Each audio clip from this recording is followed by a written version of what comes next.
was 14 years old when I had to live with my grandparents. I had to live with them because my sister was in college and my parents were divorced. They lived in this old bungalow-type house. It was one story, and we have stairs that immediately go up to an attic. An attic which no one really uses. We just put stuff in there. It's too hot and stuffy up there. The sole window up there didn't really help either. The attic had old creaky wooden floors that I remember that I had to polish with a coconut shell, because that's how we do it here in the Philippines. That, and my grandparents are very traditional. My room's door was near the stairs leading up to the attic. Like, you open my door and then face right and the stairs would immediately be right there. I hated that every time I left my room because I would expect that something would be immediately crawling down from the attic. Just some silly, creepy thought.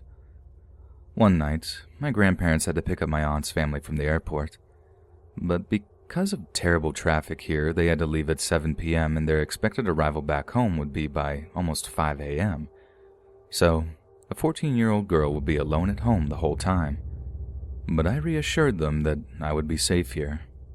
We live in a gated community, we have tons of guard dogs, and everything would be okay. Or so I thought.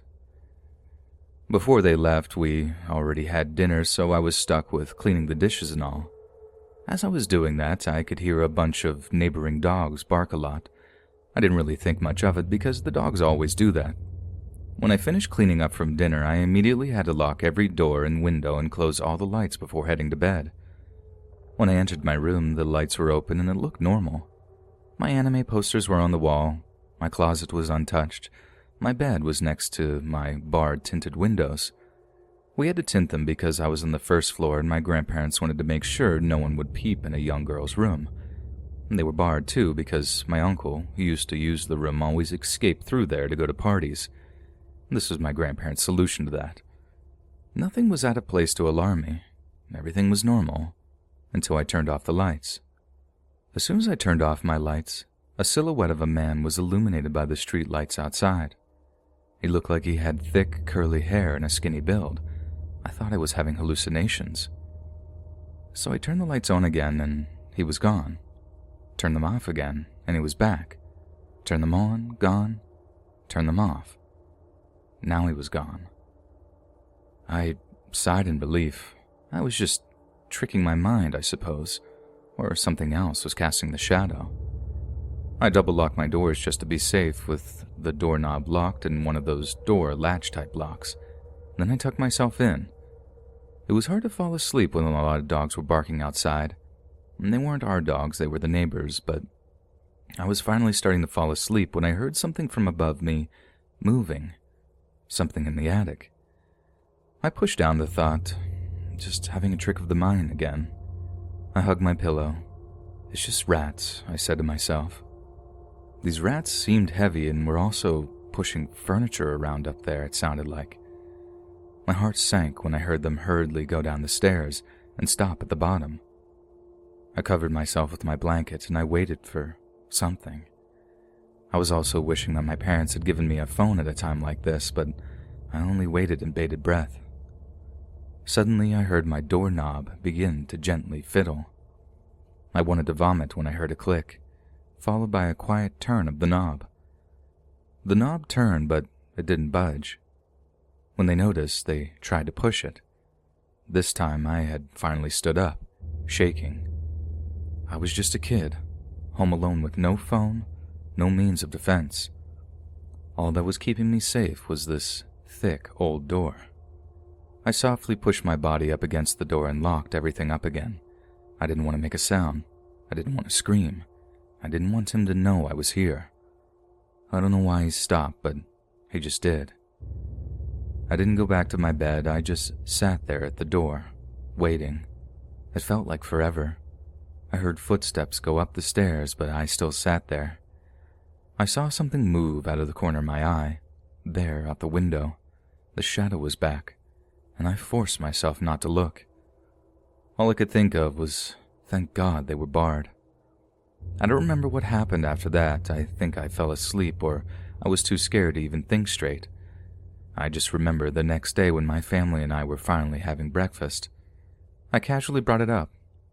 "Lo?" My grandfather. I think I heard footsteps up in the attic last night."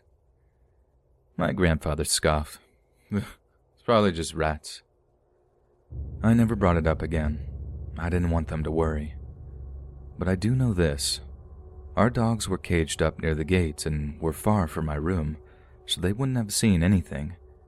The only dogs who were near my room were the neighbors. Also, there was nothing outside my window that could cast a shadow that looked exactly like a man.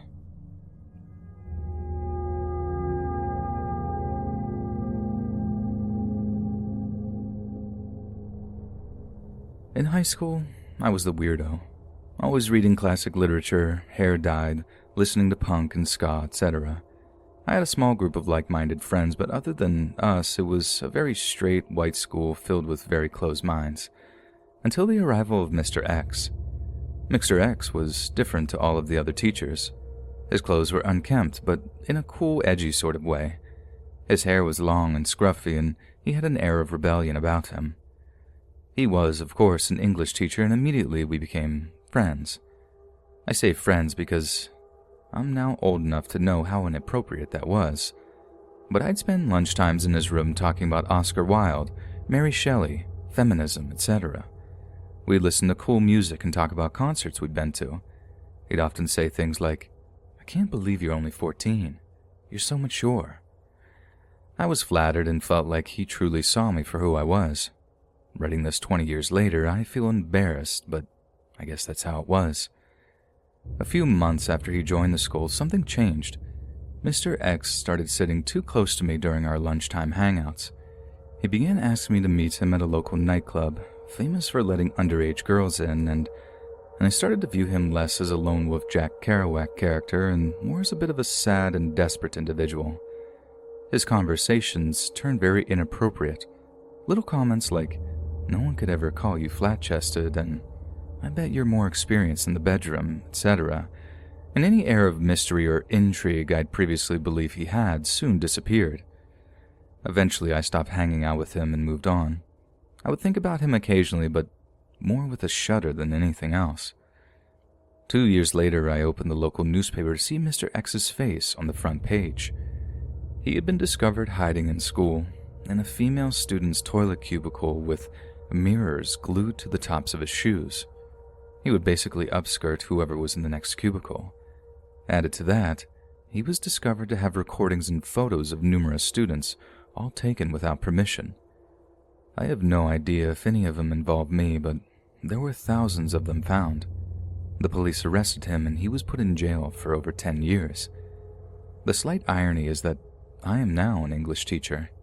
The love of literature never went away in spite of all this creepiness.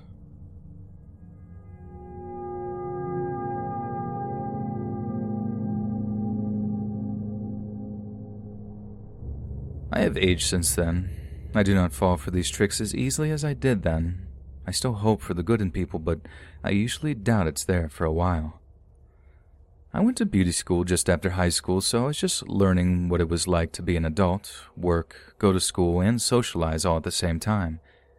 If you've ever gone to beauty school, you know the hours are pretty lengthy, and it's a lot of work in a short amount of time.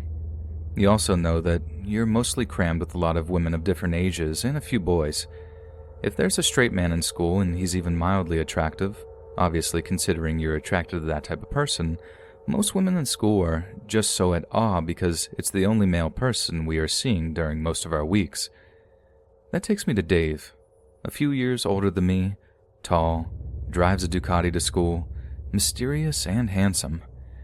Every girl was always putting on a little extra makeup, turning their hips towards him, flirting when he was around. He was cute, quiet, and always knew what to say. I wasn't as interested in catching his eye till he randomly asked me to meet up with him for a bite one day after school. I was single, needing to experience dating for the first time, and he didn't seem that bad to hang out with. Things started off very sweet and genuine. He'd send goodnight texts, joke with me at school, and even genuinely seemed like he wanted to hang out more and more. We'd go to bars, and he knew everyone, so I could just get right in. I was underage at the time. We go eat, see shows, two-step, drink. I felt like I was starting to feel like an adult, enjoying the life and being wooed by a handsome, slightly older man. We'd drive around on his bike. He'd take me to nice, quiet dinners, always offered to pay, and even did little things like hold his arm out when I walked downstairs or off a curb. I'd never experienced this type of gentleman before, but as quickly as the sweet dates came, so did a very weird, calculated, and controlling behavior. He would start to ask why I didn't smile with my teeth. Was it because I was embarrassed of myself? He would sit behind me working at school and taunt me about how slow I was.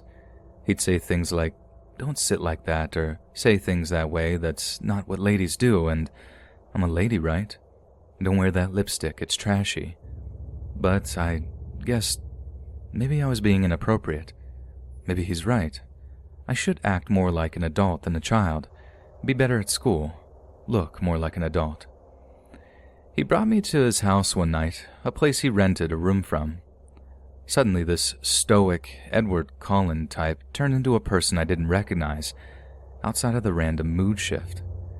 His room was filled with clothing and garbage, like old Gatorade bottles filling the floors. There was a TV and a bed. Of all the things I could really make out in the room, he brushed dirt off of his bed for me to sit down. I hung out for a while, and he oddly confessed he never brushes his teeth. Okay, well, looking at this room, I could believe that. He also mentioned that he just bought new clothes when he needed them and never washed the dirty ones, just left them there. This was all in the first 2 to 3 weeks. Kind of a red flag, if you ask me. The lights were off at one point, and we're watching a show, and I see a light like a cell phone right outside the window behind the TV. I jump and get his attention, but he had to have seen. He brushes it off, saying it must just be a roommate, though I notice he's texting someone at the same time. I let it go for the night, eventually go home, but still feel uncomfortable. Then the phone calls start happening and the stories of his ex.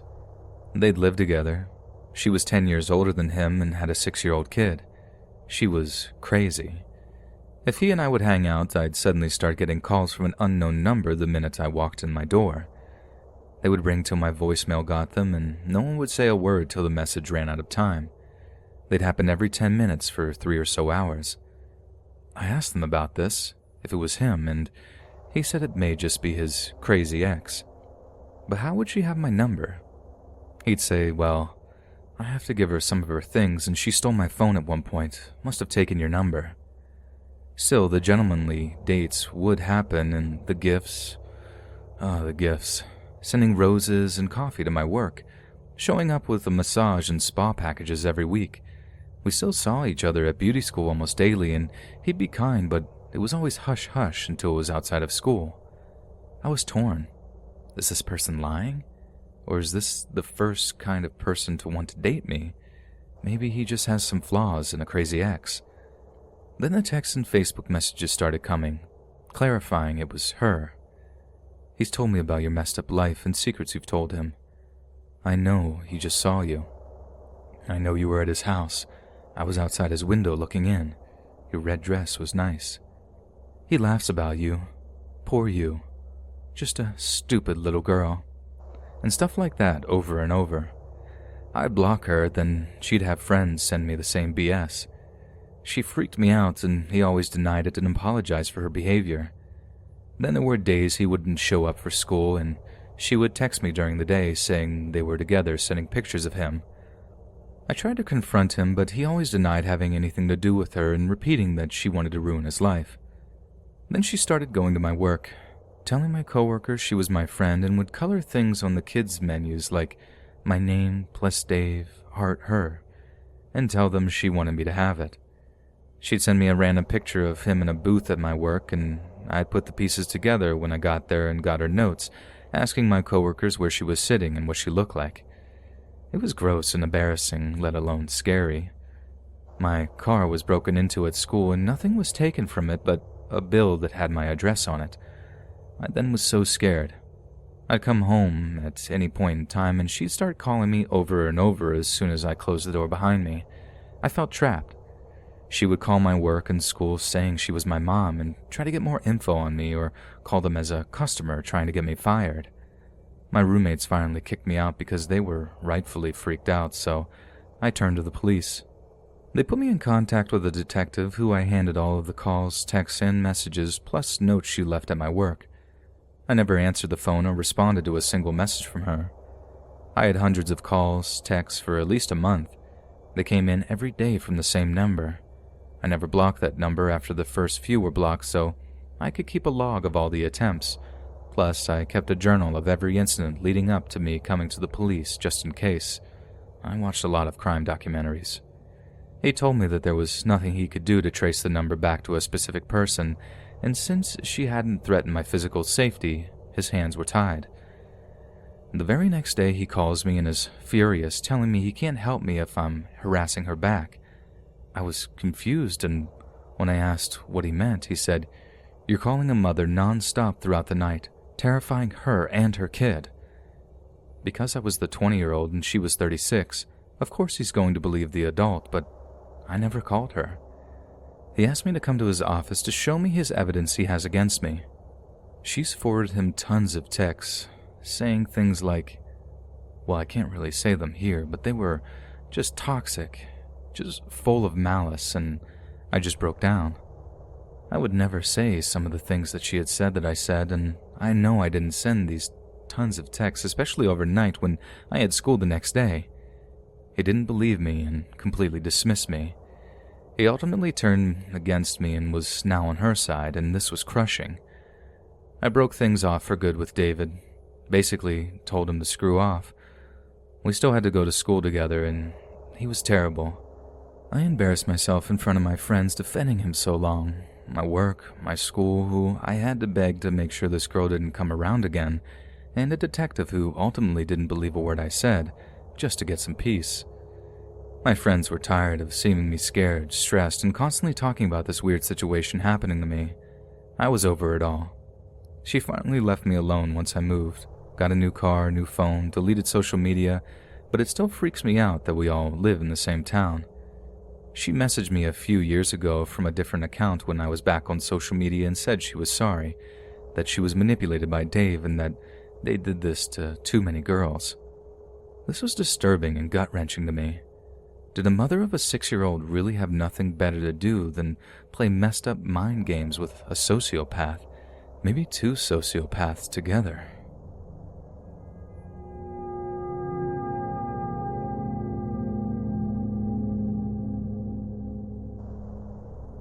Before I begin, I should state that this was a few years ago and I'm a tiny woman.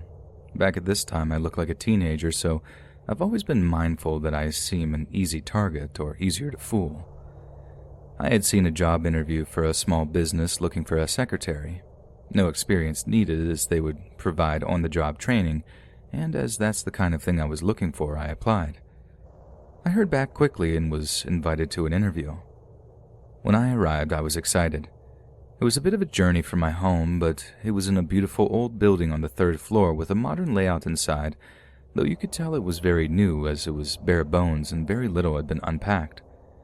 Still, though, if you have to work somewhere, might as well be a nice building, right? Anyway, the interview seemed normal. I only encountered female members of staff, and they were all warm and lovely. The woman interviewing me was amazing and even sat talking to me for a while after getting to know me. When I get home, I wasn't in the door long before I get a phone call from them. I nailed the interview. Awesome, I thought, and I was offered the job. I was about to accept when I was told on the phone, "Okay, you'll come here tomorrow and we'll have the van drive you to where you'll be working." And I was like, what? Confused about what they meant. They then told me that I'd be meeting with customers on their behalf and talking and selling stuff. I was not comfortable with this as it wasn't what I was interviewed for, but I gave them the benefit of the doubt. Maybe they had a second position that they thought I'd fit in better with. It wouldn't be that weird as a new company, and while not what I was comfortable with, I should hear them out. So I asked more questions, and the woman on the other end of the line is getting more snippy and tense. Gone was the nice, friendly woman from earlier, and she would not reveal where I would be going or who I would be meeting with. By this point, plenty of red flags were going off, so I had to decline the offer pretty quick. For anyone curious as to what had happened, I reported this as it seemed very dodgy. But when they were checked in on, the floor was no longer occupied by them. They'd apparently just rented it for a week and were gone.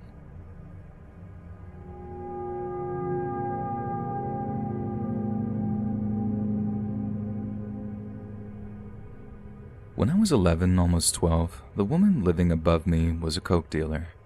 The night of my 12th birthday, she went missing. Not long after, her boyfriend came down to ask if he could use our phone. This was 2004, so having a cell phone was more of an exception than a rule, at least in my area. For a little context, I was home alone at the time while my mom was at work about a 5-minute walk away. My mom had let our neighbor and her boyfriend come in to use our phone several other times before, so I assumed nothing was wrong with it and let him in, bringing him into the living room, which is towards the front of our apartment, to use the phone in there. He picks up the receiver, dials a number, waits a few seconds, then hangs up the phone. He does this a couple of more times before the front door of the building opens. You can easily hear the front door open from where we are. It's a very heavy door, the walls are thin, and the way our building is set up, it's a small, old single-family house converted into apartments. My and my mom's apartment was the only one on the first floor, and our upstairs neighbor's apartment was the only one above us. Irrelevant, but there was also a much smaller apartment below us. My neighbor's boyfriend looked at me, put his pointer finger to his lips like he was trying to shush me, and told me not to tell anyone he was there before speed-walking to my room at the other end of the apartment. I watched my bedroom door close right before there was a loud, hard, cop-like knock on the door. My jaw dropped as I opened the door to see a police officer. He asked if my neighbor's boyfriend was there, and being scared, I stammered out, "Yeah, he just went into my room." The officer asked if he could come in, which I agreed to, and as he was coming in, he asked if he could let his partner in the back door and lead them to my room. We walked together to the back of the apartment, and I let his partner in. The back door to the apartment was right next to my bedroom door, but we had to walk around the kitchen table to get there. There was just barely enough space between the two doors to fit a narrow rectangular table against it without blocking the path to either door. As I let them into my room, I watched as they pulled my neighbor's boyfriend out of my bedroom closet. As they brought him out of my room and towards the back door, which just led to an enclosed fire escape, they told me to go wait in the living room while they brought him out the back door. I walked back to the living room, and after they closed the door, I could hear what they were saying, and I could hear the distinct sound of metal clicking, and quickly realizing that he had been handcuffed. Still scared, I waited for the police car to drive away before grabbing my keys, making sure that the back door was locked, and locking the front door on my way out before running to my mom's work, crying. Pretty sure I cut the 5-minute trip into about 2 minutes, and I've never been a fast runner. I was fueled entirely on adrenaline and fear at that point, and I just wanted my mom. When I told her what had happened, my mom was so angry that he had used me the way he had, hiding out in a child's bedroom closet of all places to try to keep the cops from finding him. She gave me a short but gentle lecture that night about not letting people in to use the phone, telling me that I was not to let people use our phone even if I knew them unless she was home. I don't want to know what exactly he was wanted for, nor do I want to know what would happen if the cops had not shown up. I don't know if he had known that the cops were on their way and had come to my apartment specifically to hide from them, or if he was up to something else and knew it was the cops when the front door of the building was opened.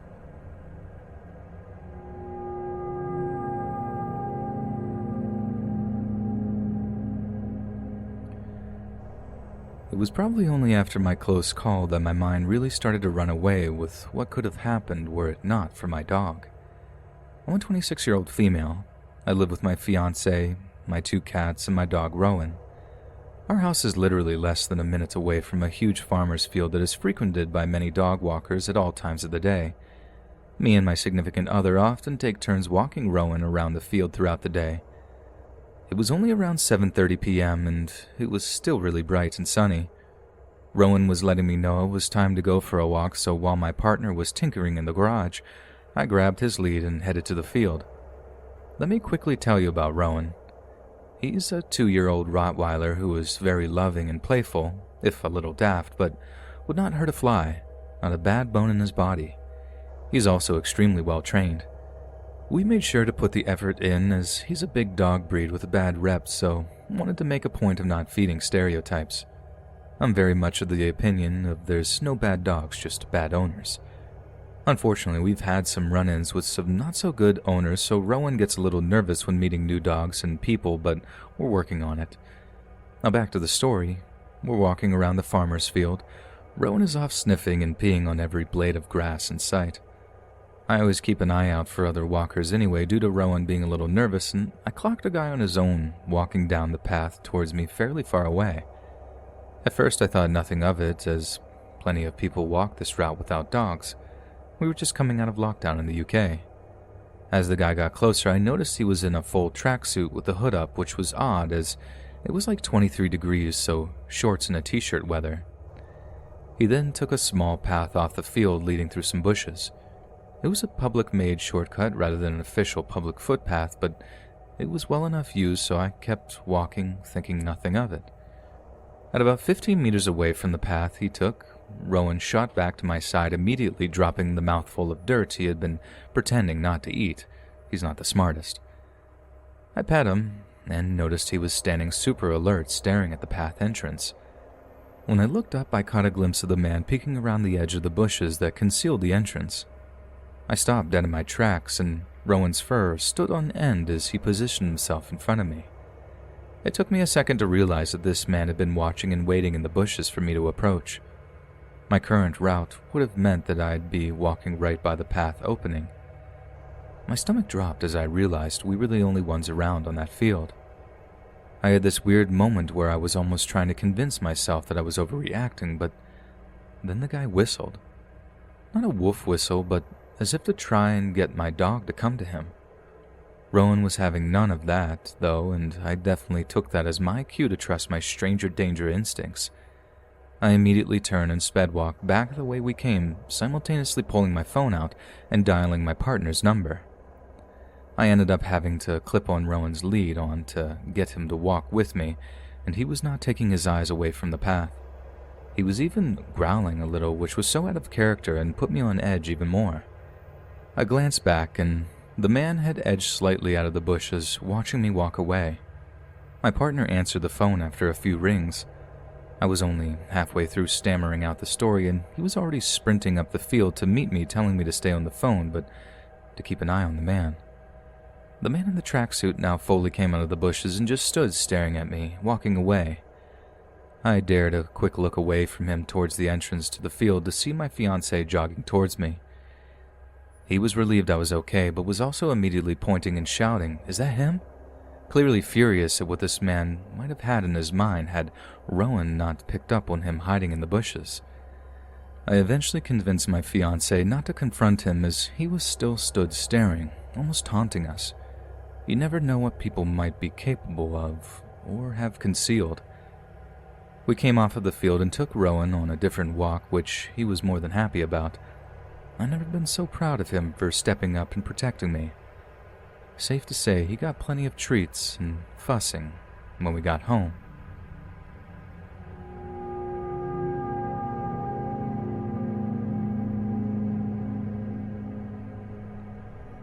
So I work for a very major retailer you've all heard of.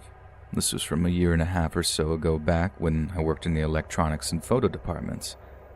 One afternoon I answered the phone and spoke to a customer. He wasn't very direct about what exactly he was looking for. At first he said he was looking for a gift for a family member that he hated. He said he wanted it to be something that they would accept because of the obligation, but would absolutely hate. I asked if he was looking for a type of gag gift, and he dodged my question. Instead, he started asking me what I would buy if I wanted to get a gift for a family member like that. I said I wasn't sure, but maybe a movie or some music they didn't like would be a good choice. Then he surprised me by asking what type of movies I liked watching. I said it wasn't anything that would really fit what he was looking for, as I usually watch anime. Next he asked if that was something I'd want to watch over dinner. I said I certainly do watch it while I eat dinner sometimes, not knowing where he was going with this. Then he said, "No, I meant with me." I laughed nervously and told him no. Then I quickly changed the subject back to what he was looking for and asked if we had a certain TV series in stock. I told him I'd go check. By this point, I was feeling pretty uncomfortable, but I wanted to keep my customer service and not disappoint the customer by being rude. So I found what he was looking for and then told him the price and how many copies were in stock. After this, he asked me some other question about myself, and I told him that perhaps I wasn't the best person to help him, so I handed the phone off to a male coworker. I walked away from the desk at that point and made my way back to the photo department, where I felt safer as I wasn't in the direct view of customers who were walking around. I took a moment to collect myself before I left. The next part was of my coworker's interaction with a customer on the phone. My coworker introduced himself in the usual manner and asked how he could help. The man said, "Oh man, where did that cute, bubbly girl go?" My coworker replied with an improvised response of, she's actually our photo associate. She doesn't know as much about electronics." To which the customer responded, "Oh, I'd like to see some pictures of her without clothes on." To which my coworker did not know how to respond. The customer then said it would be easier to just shop in person, that he'd be back later to see me, and hung up. I asked my coworker if he was able to ever get the customer off the phone. He told me what the customer had said, and I felt literally sick.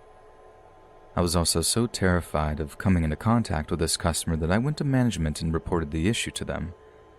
They just chuckled and said that there wasn't anything they could do, as it was likely just a prank caller. I was worried about spending any time on the sales floor, but I still had to complete my shift. That evening, I was terrified. I politely asked a male coworker to walk me to my car.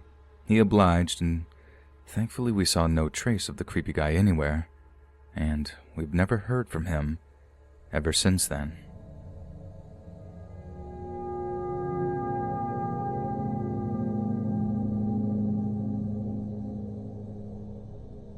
I was an 18-year-old female when this incident occurred. I was in the first year of university. I was walking to one of my classes when I then saw a man walking towards me. There was nothing really too off-putting about his appearance. He was tall and slightly large, and he looked to be in his 40s. He was also wearing a shirt with my school's logo on it, the same shirt that the service workers wore. I noticed that he was staring at me. I stared back at him to try and make him look away, but he didn't. He continued to walk towards me and held eye contact till he passed me. I didn't really think too much of this. Over the next few months, I had saw him around campus several times, and the same thing would always happen. He would always stare at me until he walked past me, but he never once said a word. On one occasion, I had saw him in the basement of my building while I was doing laundry. Once again, he walked past me without saying anything. Although he really made me feel a bit uneasy, I didn't let it bother me too much, and just kind of assumed that maybe he just had something off about him. This continued for a couple of months before anything disturbing happened. On one night, my roommate was asleep and I needed to clear my head, so I slipped on my shoes and coat and then headed out for a smoke. Now, my university's campus was smoke-free, so I walked around to the back of my building and then lit a cigarette. I had heard some rustling coming from further away, still around the building but kind of in a spot where I couldn't see it. I didn't get too worried though, as the back of my building faced the woods, and we're kind of used to seeing deer and other small animals around the campus. Still though, I was really curious. I quietly walked over and looked around the corner. I was surprised to see a man standing there looking right up at my building. I started to squint my eyes, and that's when I realized that it was the same man who was always staring at me. What was he doing? His hands were in his pockets, and he seemed to just be staring right up at the windows. I felt a little uneasy, as that's when I realized that he was staring at the general area of my own window, but I couldn't tell for sure what he was looking at. I didn't want him to see me, so I quietly finished my cigarette and flicked it onto the ground. I crushed the cigarette into the ground with my shoe and then headed back to my room. I had then took a really quick shower and slipped on some PJs. I tried to fall asleep that night, but I just couldn't get that man out of my head. Why was he just staring at the building? Was he really looking into my window? After a few minutes of wrestling with my thoughts, I decided that my questions really needed answers. So I quietly got up and tiptoed across my room to the window. I looked out the window, and sure enough, the man was staring at me. When he noticed me staring back, I honestly expected him to walk away, but he didn't. He just continued to stare at me. I started to feel kind of sick at this point. Should I call someone? I mean, I guess he wasn't technically doing anything wrong, so I decided I would just leave it. He couldn't do anything to harm me.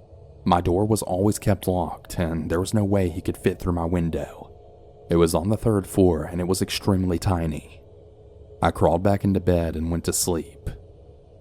About 2 months had passed since this incident, and I hadn't seen the man since. I was hoping that maybe he had quit or maybe he had been fired, but I wasn't so lucky. One day I came back from class to then find my roommate standing in the lobby of my building, and she had 2 police officers standing with her.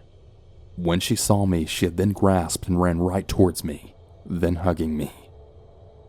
She was visibly really shaken, and she seemed really scared about something. I asked her what was going on, and before she could even answer me, a police officer then approached me.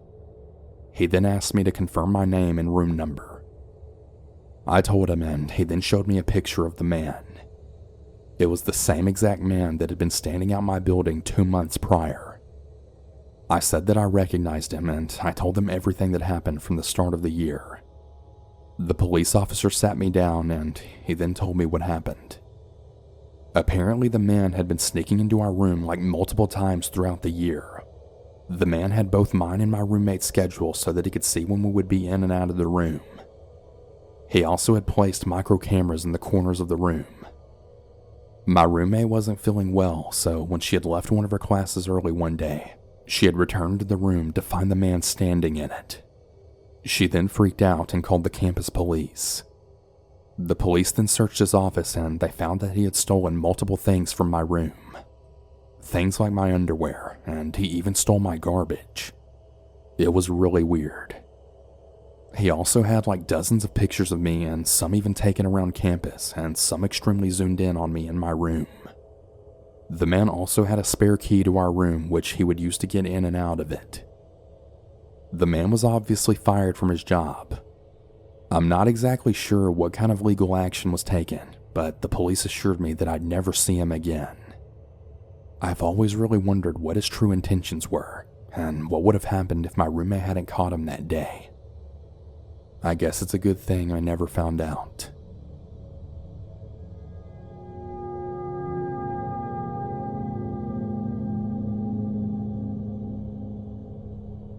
A few years back, I was a shift manager for a local big box pharmacy and convenience store. It was right across my backyard, and I could probably sprint there in under a minute if I really wanted to, so it really worked out for me. I was in my late 30s. I worked out quite a lot, and while I was fit, I was still a smaller girl. Even though I was married, I would constantly get hit on and asked out. It was pretty flattering, but it always made me feel really awkward. Now, this particular store I worked at was in a really weird part of town. It was on the right side of town to attract the Karens, but close enough to the not-so-good side of town to attract the drug addicts, drunks, and psychopaths. Anyway, let me say that I'm not someone that gets scared easily. I've had someone high on meth crash their car into the side of the store, causing the back of our store to bend inward because we didn't carry pineapple juice. I had a man pick me up and throw me over his shoulder and start walking out the door with me, saying that I'd make a good wife. Yeah, that's one for another time. Anyways, it all started on a Sunday morning. I remember this because I was really busy building end caps and making sell signs. I was working with my favorite coworker, so the day was flying by and I was really bubbly this day. There was a man and his son that came into the store and they made a beeline for me.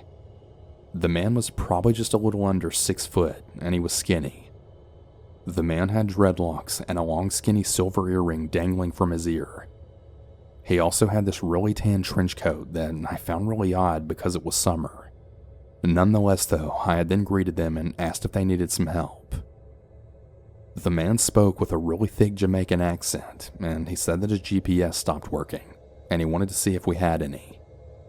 I let out a really small laugh, thinking he was messing with me. No, that would be at Best Buy or something, but we do have a small section of electronics on this wall over here. I indicated the wall to the back of me.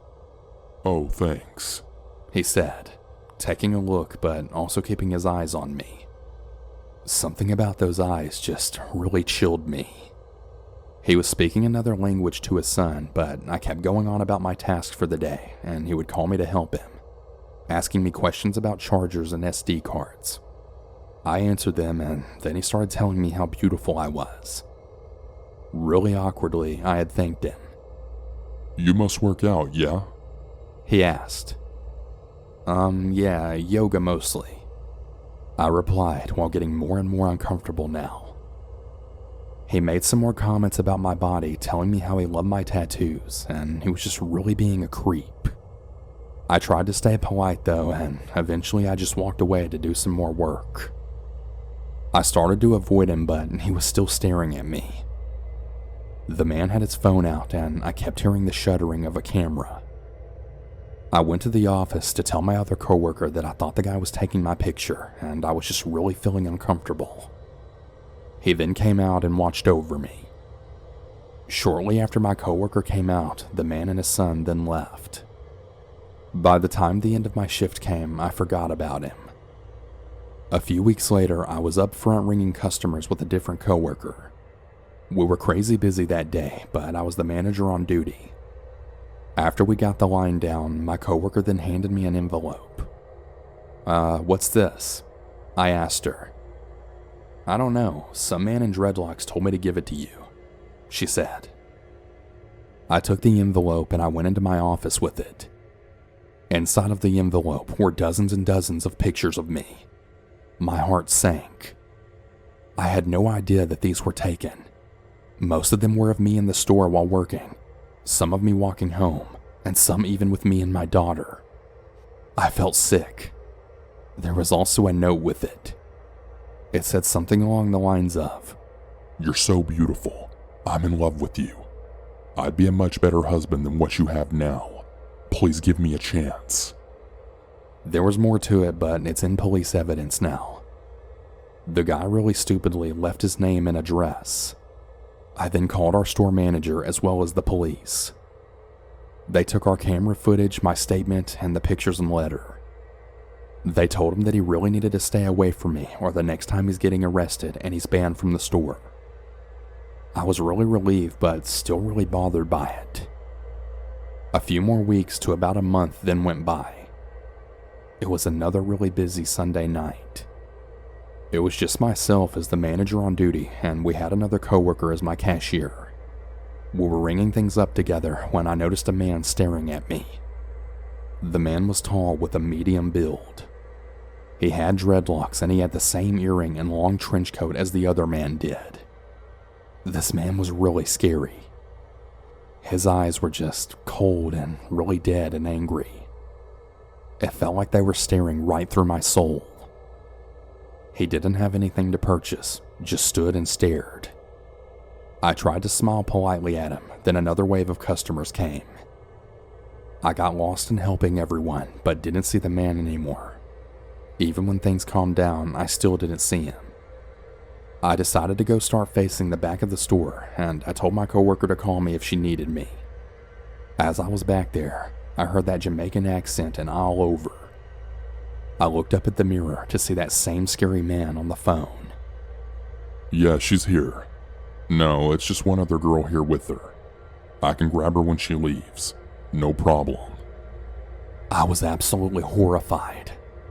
He didn't see me, so I slowly made my way up to the front. I briefly tell my coworker what's going on and then call the police and store manager. The cops took him away. A few days later, a detective came to speak to me. The two men were brothers. They were abducting women and actually using them for human trafficking. He told me I was really lucky. I later found out that they had apparently found a woman beaten to death in their apartment. They've both since gone to prison. This still gives me really bad nightmares. What happened to that woman could have easily been me, but thank God it wasn't.